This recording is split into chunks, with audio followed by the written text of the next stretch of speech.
Lisa and I celebrated our third anniversary on Saturday with our friends George and Jane.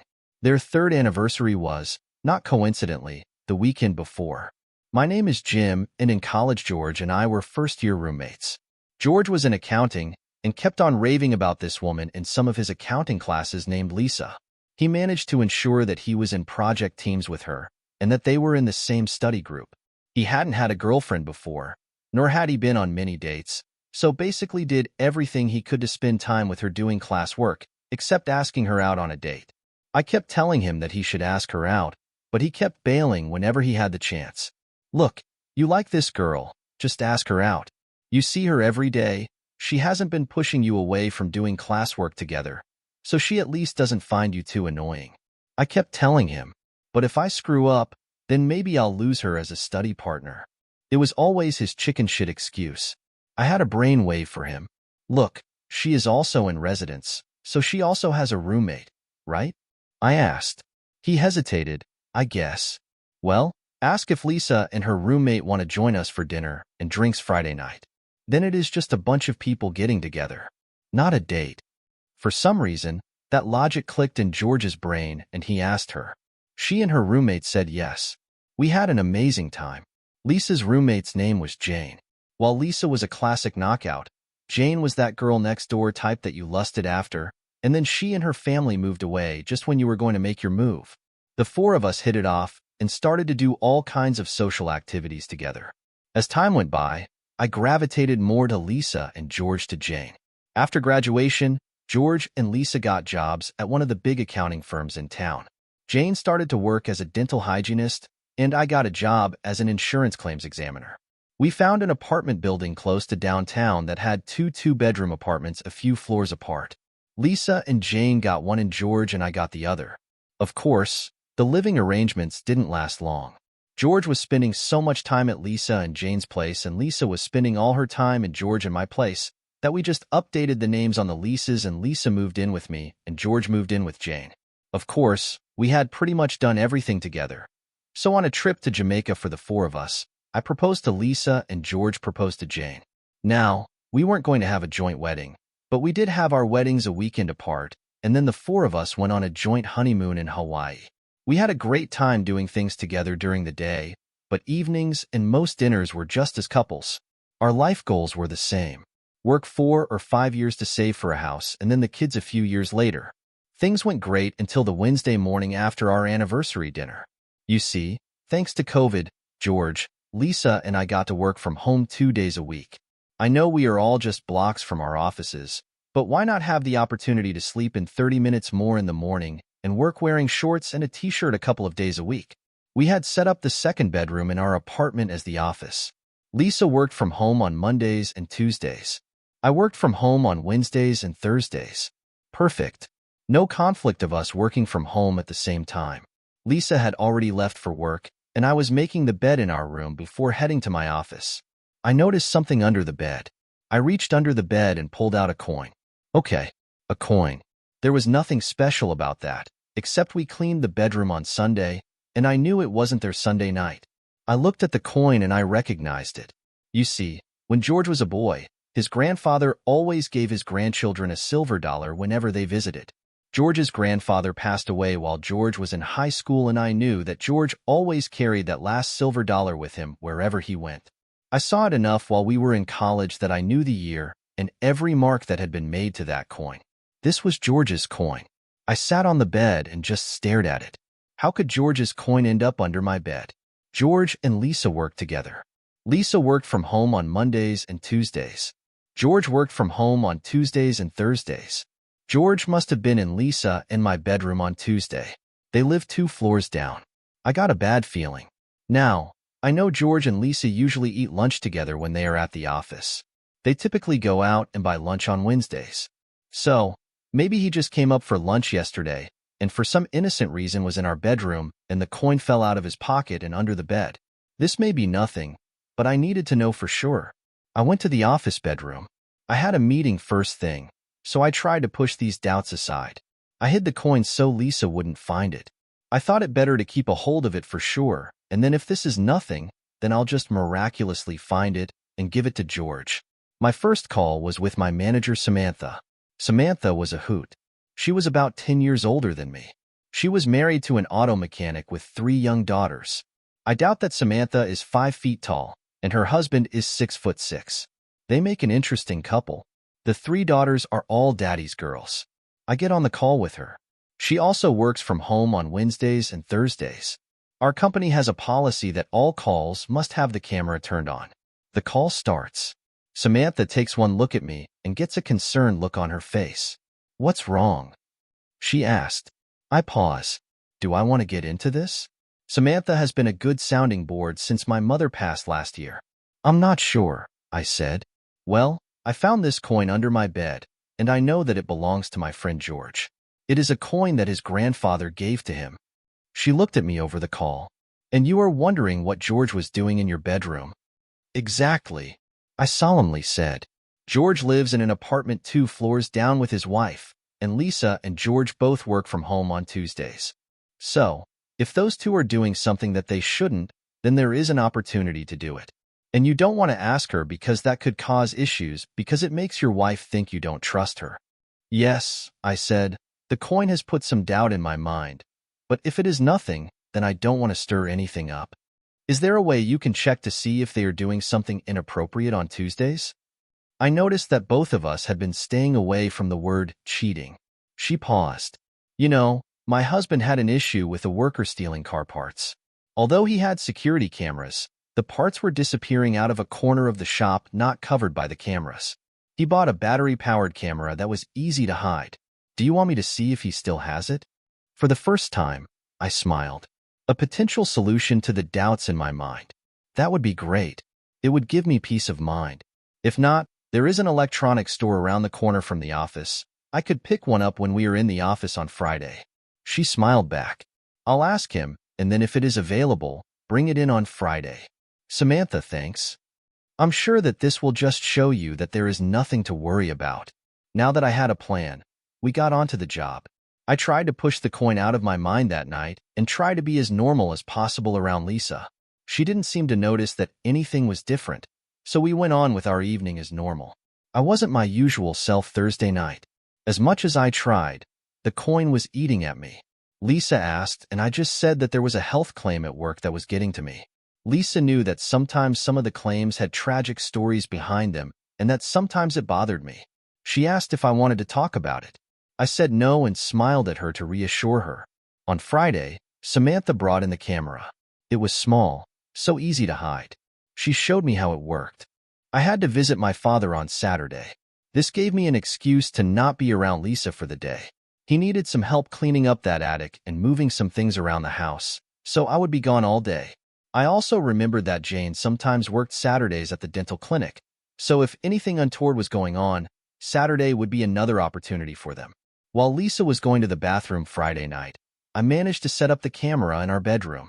Lisa had kept an artificial Hawaiian lei from our honeymoon hanging on the wall, and I was able to hide the camera behind it. Because I had to get up early on Saturday, I was able to avoid our usual Friday night of passion. My father lived in the next town. We were saving money, and since everything was pretty much within walking distance, we didn't have a car. So I was up bright and early to take the bus to my father's town. My father picked me up at the bus station, and we had a busy day going through things. He knew that eventually he would need to downsize, so wanted to go through things that had been put away for years. Better that we go through it thoughtfully versus tossing it out, because you don't have time, he always said. We identified many things for donation and took a load to the dump. There was still more to do, but we were going to slowly chip away at it over the next few months. He was happy with the progress. On the bus ride home, I started to get anxious again. I was worried that I might find something on the SD card on that camera. I got home late. Lisa had been waiting for me, and we ordered a pizza for dinner. I took a shower while we waited for the pizza delivery. I needed to get some of the dust off of me. I nervously scanned the bedroom but couldn't detect that anything inappropriate had occurred while I was gone. I feigned sore muscles that night and went to bed early. I was dreading Sunday night when we were going to George and Jane's for dinner. Sunday nights were our usual get-together for dinner night. We took turns hosting. I was relieved when Lisa said that she was going grocery shopping with Jane on Sunday morning. That gave me some time alone to check the camera. I stuck the SD card into my computer and copied over the video files. It took a video anytime there was movement.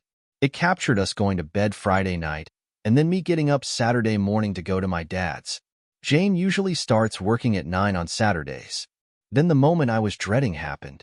According to the timestamp, shortly before 9, Lisa got out of bed. There is no audio, so I don't know why she got up. Then George walked into the camera view with her. They kissed, then removed their clothes and got into bed. I'm not going to give you a blow-by-blow of what occurred, and this isn't one of those stories where she did things for him that she didn't do for me, but I was stunned that my best friend and my wife were in my bed. I guess that they had lunch there as the timestamps showed no action around lunchtime, and then they were back in my bedroom lying naked together in the afternoon. Then I saw them go to the bathroom. The next time they were in view, they were wearing towels, so I guess they showered together. The video then showed them stripping the bed. George must have left because the next timestamp showed Lisa a few hours later making the bed again with the same sheets. She must have washed them. I have had the odd migraine in my life, and this was the time to fake one. I wasn't going to go to dinner with those two cheaters. I quickly backed up the incriminating video to the cloud and my personal drive at work. I wanted to ensure I had copies of these while I figured out what to do. I then placed the SD card back into the camera and changed the batteries. I still wanted to see what was happening on Tuesdays. I also printed some screenshots and put them in amongst the papers in my work laptop bag. I knew Lisa would be back soon.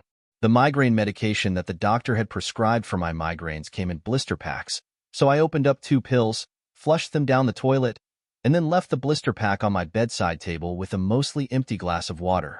When Lisa arrived, I was already in bed with the blindfold I used when I had migraines to keep all possible light out. She saw the blindfold and quietly asked if I had another migraine. I said yes, but there was nothing she could do, so I told her to go to dinner at George and Jane's. She kissed my forehead. She told me that she was sorry and to call her if there was anything I needed. She left to help Jane make dinner. She knew from past experience when I had these that I would be out of action until the next day at the earliest. Even without the migraine, I didn't feel like moving. My mind was swimming with the images from those videos. I remembered there was a divorce lawyer in my office building. He was one of those slimeball lawyers. He was handing out cards one morning by the elevators because most marriages end in a divorce. We had no kids and only had the savings that we were putting away for the house. Really a 50-50 split. So, the divorce part was easy. What I wanted, though, was to make sure that if my relationship with Lisa was over, then George's relationship with her was over as well. Eventually, I would also need to talk to Jane. She deserved to know. An idea formed in my mind. I needed to talk to Samantha. I managed to fall asleep before Lisa came home. In the morning, I assured Lisa that my migraine was gone and I was okay to go to work. I gave her the usual kiss goodbye and wished her a good day at work. When I got to work, Samantha asked me to go to her office. She closed the door. Well, I crumbled into a chair and started to cry. She knew the answer to the question. What are you going to do? Divorce is the only way forward. I can't trust her. She gave me a hug. I'm so sorry. There is a divorce lawyer in the building. We don't have assets other than the bank accounts and no kids, so it should be simple. I do want to ask you for a favor. What do you need? She asked. Well, first I am going to need some hours today and tomorrow to talk to the lawyer, but I am hoping there is something that you can help with. I want to ensure that if I am no longer in a relationship with Lisa, that George isn't either. I said, the hours aren't an issue. Take what you need, but what do you need from me? She asked. You are still involved with that little theater, aren't you? She nodded. Well, I was hoping that one of the actresses could help me out. And then I told her my plan. She smiled after she heard my plan. I can do you one better. I will do it. I'll come to work on Wednesday and do it. Lisa has only briefly seen me a couple of times, and in the play I am currently doing, I am wearing a blonde wig. Samantha is a brunette. You just bring the coin tomorrow, and we will be all set. I left the office and went to the main floor to look up the lawyer in the building directory. I went to the lawyer's office. It was one of those stereotypical crummy lawyer's offices with boxes of files all over the place. I spoke to the secretary, and he had an appointment slot available that afternoon. I went back to work until the appointment time. The lawyer welcomed me into his office, which was actually quite nice as compared to the rest of the place. So, if you're here to see me, I assume you are having some marriage issues. He said. Yes, my wife is cheating, I said. And do you have any proof? He asked. Yes, and I pulled out some of the screenshots. Wow, do you know who he is? My best friend. Shit, he exclaimed. That's worse. Sorry, but it is usually easier when it is someone you don't know because in that situation you are only losing the wife. What are you looking for in the divorce? Cheating doesn't affect settlements when it comes to the judge. I just want a 50-50 split of assets. We rent and have no kids. We just have our furniture, saving for a house in the bank, and our retirement funds. I don't care about the furniture, and just want 50-50 of the money and to keep my retirement fund. She can keep hers. I said, okay. He picked up his phone and dialed a number. I heard the secretary pick up the phone. Jill, can you bring in a 50-50 cheater form? A few minutes later, Jill came in with a stack of paper. My apologies, but from a legal standpoint, your situation is fairly simple. Read through the papers. This covers a divorce agreement for your situation. Normally I start with this form and then add any additional items to be covered, but you should be covered by this. Read through it and ask me for any adjustments. When would you like her to be served? Thursday at her work, I said. Okay, go with Jill and pay her my fee. Then we can get the process moving. I just need to finalize the agreement by the end of the day Tuesday to be able to serve her on Thursday. Understood. I'll review this afternoon and get back to you in the morning. I told him. I went back to my office. Samantha wanted to see the divorce paperwork, and we reviewed it together. The only change I asked for was that her wedding rings be returned to me. They were my grandmother's. I tried to be normal with Lisa that night and on Tuesday. Fortunately, she was stressed at work, so wasn't interested in S. She was going to get lots on Tuesday likely, unfortunately from George. I visited the bank on Tuesday and set up a separate account for myself. We had joint banking, but separate credit cards. The paperwork was all sorted with the lawyer on Tuesday, and he was ready to serve her on Thursday. Samantha was ready for her Wednesday performance. Wednesday morning after Lisa had left, I checked the camera and sure enough, they had a noon hour quickie. She again changed the sheets and I guess washed them while she worked in the afternoon. I took the camera down since I had all the evidence that I needed. Wednesday at lunch, Samantha sent me a text message. It is done. I will call you when I get back to the office. With a smiley face. 20 minutes later, I got her call. How did it go? I asked. Probably my best performance. I even got an audio recording on my phone. I started it before I went into the restaurant and had it in my pocket. Here I will play it. You could hear the conversations of other people in the restaurant and the clicks of Samantha's heels on the floor. Then you could hear Samantha's voice. George, here you are. I have been looking all over for you. Now Samantha had told me that she had been in a play a few years ago, where her character was one of those chatterboxes who would talk and not let you get a word in. I could hear George start to say, "Who are you?" But he was cut off. Sorry, I left my phone at home so I couldn't call you. I'm sorry, but Thursday is off this week. I have a meeting at our usual time. Say, you must be Lisa. George has told me all about you. You are his Tuesday girl. Aren't these open marriages great? Then her voice got low. I do have to tell you that one of my partners has come down with gonorrhea, so check with your doctor just in case. No biggie. Just some pills and it goes away. Then she raises her voice again. Anyhow, I have to go. Oh, George. Before I forget, you left your lucky coin at my place. Here it is. Samantha then stopped replaying the recording. I laughed. You were perfect. What happened next? Samantha was laughing as well. I walked out of the restaurant, so I don't know what was said in the restaurant. I removed my blonde wig and kind of stood in the shadows, but Lisa came storming out of the restaurant moments later. George followed her. She was yelling at him that he was a bastard and she never wanted to see him again. He was pleading that he didn't know who that woman was. The same kind of crap that you hear cheaters say when they get caught. Wow. Absolutely perfect. I said. Samantha asked, what are you going to do now? Well, since you so kindly gave me Thursday off, I have booked a hotel room for Thursday. I just don't want to deal with Lisa at home. She is getting served in the late afternoon. So that gives me the day to pack up all my clothes and anything else that is important to me. The hotel is close, so I can carry it all over there, and hopefully we'll be out of the apartment before Lisa gets home. I am then also going to transfer half of our savings over to my separate account. Then I am going to take one of the pictures of the two of them with me and go to Jane's dental office and try and grab her as she leaves. Ask her to grab a coffee with me and then have a sad talk with her.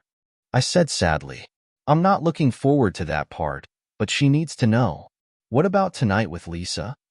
Samantha inquired. Well, I'm sure she will be a mess, but what is she going to tell me that she broke up with her cheating boyfriend? My guess is that she will say it has been a bad day and avoid me. That evening, I tried to be as normal as possible. I was making dinner when Lisa came home. I wasn't sure what to expect, but she was all over me with affection. I thought that she would be a mess based on what happened with George and Samantha, but I guess in the afternoon, she must have decided that she needed to make sure that our relationship was solid. I asked, "What happened to you today?" "Well, it has been over a week since we made love, and I thought that we could make up for it tonight." Then she laid a passionate kiss on my lips. I thought about it for a minute. If she happened to pick up an STD from George, well, I would already have gotten it, and since Lisa was on the pill, she shouldn't get pregnant. So why not? I remember reading a story about a guy who had it with his wife after finding out that she was cheating, and that to him, it was just about using her like a cheap prostitute. That's what I did. We did it. We F a lot. I got off multiple times. She evidently got off. Deed done. Lisa got up Thursday morning to go to work. She woke me up with a BJ. She had never done that before. I added getting an STD check just in case to my list for the week. She gave me a nice kiss and a hug before she left. I knew her day was going to go to shit. I started packing. I had an early check-in scheduled for the hotel, so started taking things over. I had the hotel booked through the weekend. I had some of the things separated so my dad could drive over and pick them up since I wouldn't need them in the short term. All in all, my stuff fit in 2 suitcases and 5 boxes. Everything was moved over to the hotel before Lisa was served, so I was right on schedule. I got a text from my lawyer that Lisa was served. I left my phone on because I was curious as to how desperate she was going to be to reach me. First, there were 5 phone calls in a row, each with a message pleading with me that she hadn't cheated. Then there were the text messages. The only response I gave was texting her 5 pictures taken from the videos of her with George. No text, just the pictures. All messages stopped. When the lawyer texted me that Lisa had been served, I headed the 3 blocks to the dental clinic. I wanted to get to Jane since I was sure that she would rush to be with Lisa, as I was sure that Lisa would call her, and that Lisa wouldn't have told her what she and George had been doing. I got there just in time. Jane was leaving the building. "Jane," I yelled. "You bastard. Leave me alone." She yelled back. Yep, Lisa had gotten to her. "Before you go to Lisa, we just need to talk. Give me 5 minutes." I pleaded with her. She screamed at me. "What the F would you need to say to me that I would care anything about?" I stated. She was cheating. Bewildered, she said, "What?" I tried to keep my voice neutral. This was going to hurt her. "She cheated," I paused, "with George." I saw her start to crumble. "Are you sure?" I nodded yes. "Here, let's grab a coffee and I will tell you what I know." We sat down in the coffee shop, and I went over what I discovered in the video that I had. I skipped over the Samantha piece for the moment. I showed her the pictures I had with me. She didn't want to see the video. She started to cry, and I held her.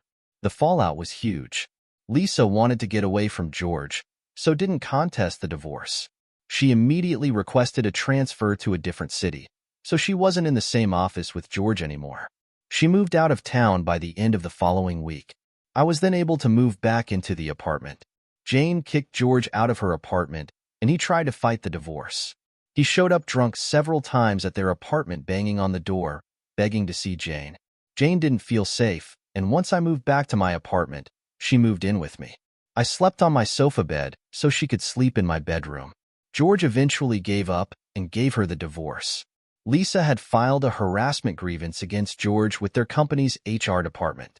With the additional rumors about George's women, after that public scene at the restaurant, George decided to move out of town as well and start over. He found another company that would hire him. I didn't really care about the reason why they cheated. The excuses didn't matter to me. Jane, however, in one of the meetings with George did ask. It started a year earlier. Since George was initially interested in Lisa back in college, they decided that they should see what they might have missed. Since they worked together, there was no need for secret phones or text messages. They saw each other at work, and on Tuesdays, they just used work messaging to say if it was all clear for George to come up. Jane is a neat freak, so they figured she might notice something if they cheated at his place. They had planned to keep it going until we had savings for the houses and were ready to start families. But, of course, you can't trust cheaters on their word. 3 years later, Jane and I were unpacking. We both got 50% of the house savings in the divorces, and with the additional savings that we accumulated over the last 3 years, we had enough for the house and the baby in Jane's belly. Jane and I both had gone to counseling after the divorces were finalized, separately and eventually together to sort out the end of our marriages. Eventually, I moved from the sofa bed back to the bedroom as Jane and I became a couple. Ignoring George and Lisa, we did have a lot of good history together. We had discussed marriage eventually, but the surprise in her belly pushed us to cross that line and tie the knot. The house we bought is close to Samantha's. Her oldest daughter is old enough, so we have a babysitter for those nights that we decide to see Samantha act at her little theater. However, we know all about her best ever performance. We don't know what has happened to Lisa and George, not that we have ever given them a moment of thought. Frankly, we don't care. We just have a happy future as a family to look forward to.